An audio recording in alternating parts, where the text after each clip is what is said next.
Victoria Lewis pulled up to this thrift shop on Rossville Boulevard with one task in mind. I was getting my kids some more little ride-around bikes like what we have. I'm standing right beside my car and not thinking nothing's going to happen. Victoria said that her car with her babies inside was parked in this alley space right here while she was over at the curb browsing at toys. It was from this spot behind me where her car was stolen with her kids inside. All I seen was the car going forward fast. Victoria says she took off, desperate to get them back. I was chasing the car trying to, catch my kids, and they stopped at the Wendy's. Fortunately, that Wendy's wasn't too far away. 5-year-old Kylie is the oldest of the three. They say, get out the car. So far, Chattanooga Police say they've arrested one teenager and charged him with theft and kidnapping. The kids weren't hurt, but police brought in Child Protective Services. I just want to let people know in this community you have to be careful. It doesn't matter if you went in the store for a second, if you're standing beside your car. Victoria doesn't want this happening to other parents. People are crazy. They are dangerous. Stay safe. And she learned an important lesson. Even if there's nowhere for my kids to stand, even if I got to put one on my back, one on my stomach, whatever, I will have them standing with me at all times, no matter where we are. A program meant to help Georgia schools get up to speed. It is a law in Tennessee that schools test their water for lead. It's not in Georgia, from what I understand. So this would be proactive on Georgia's part. Nearly $1 million in federal funding going to this program. This video posted by the organization overseeing the state's testing program shows how it'll work. You just take care to open the bottle carefully. Schools would collect and send in samples for testing. That part is paid for by the federal government. But if testing results show lead levels are higher than an EPA-mandated threshold, the local districts would be responsible for fixing the issue. It is a toxin and affects multi-organ systems, including the brain, the kidneys, and the blood. You want to remove it from the environment as much as possible. So far, 4 out of 5 of our Northwest Georgia school districts tell us they're either applying for the funding or attending an information seminar to learn more. We didn't hear back from Murray County. They're trying to play catch up. They're trying to do what they think is right.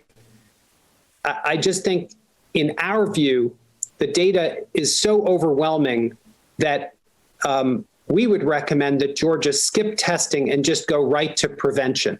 But some schools aren't waiting, like Catoosa and Dade counties. Even prior to COVID, we began the process of installing and replacing new water fountains. Dade County Schools tells us the fountains have filters certified for lead, which essentially eliminates the threat of lead poisoning for students, even if the water source itself is contaminated. So there's ever-present risk.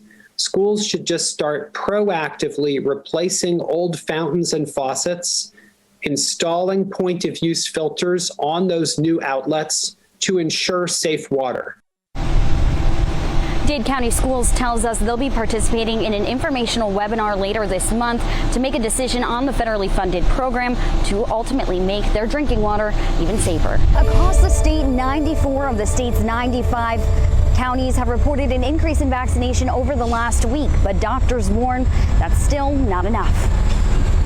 Once the site of lines that spilled onto Amnicola Highway, a different scene at the river park today. Originally, we were doing, 800-900 a day. Currently, we're doing anywhere from 100 to 200 a day. While the demand for vaccines slowed since the start, Health Commissioner Lisa Piercy says across the state, there's been a 22% increase in vaccinations over the last week. A lot of Tennesseans who have been hesitant are now saying, you know what, I'm ready. Keith Highsmith received his first dose here at the river park today. I decided it was time to get. Highsmith says he took a wait-and-see approach, but at this point, most of his family has already been vaccinated, and the recent COVID surge drove him here today. So the people that have wanted the vaccines, they have the vaccines, and now that this new variant is out there, we're seeing people desiring to get vaccinated now. Pastor Ternay Jordan, one of many in Hamilton County, hoping to move the needle. As a pastor, we continue to address this issue of getting vaccinated every week from our pulpit. Continued efforts showing a possible payoff. Hamilton County saw an 85% increase in new vaccines over the last 2 weeks. And even rural counties have seen a spike, with Grundy County seeing a 68% increase in vaccines this week compared to last. But doctors warn at this rate, it's not enough. We still don't have enough in our area to turn this around. A message from Dr. Anderson urging those who have waited so far to take this shot now. The virus is not going away. It may subside with this particular variant, but it's going to come back again as long as we are under-vaccinated. And as of today, across the state, 45% of Tennesseans have received at least one dose of the vaccine. Right here in Hamilton County, that number is 47%. Biden administration is hoping their infrastructure plan is going to be a solution to a number of problems across the state and the country. And they're hoping improvements to public transportation will actually encourage more people to opt for that option. For 40 years, it's been this way. Public transportation needs pushed aside for decades as elected leaders addressed other priorities. Now, a plan to address the problems.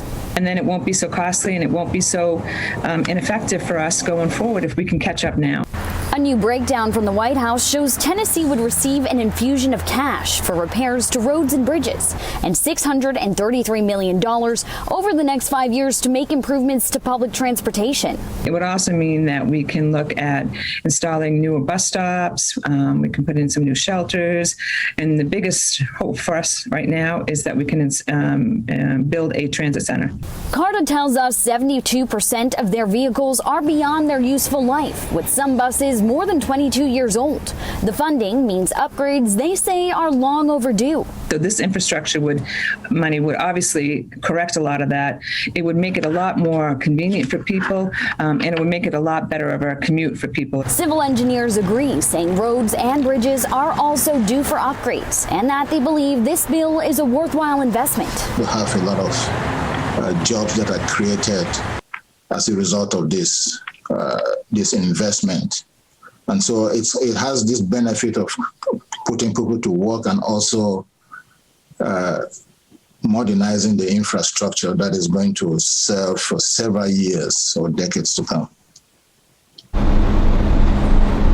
And now some sort of infrastructure funding does actually have widespread support. An AP poll found 8 in 10 Americans support funding for roads, bridges, and drinking water infrastructure.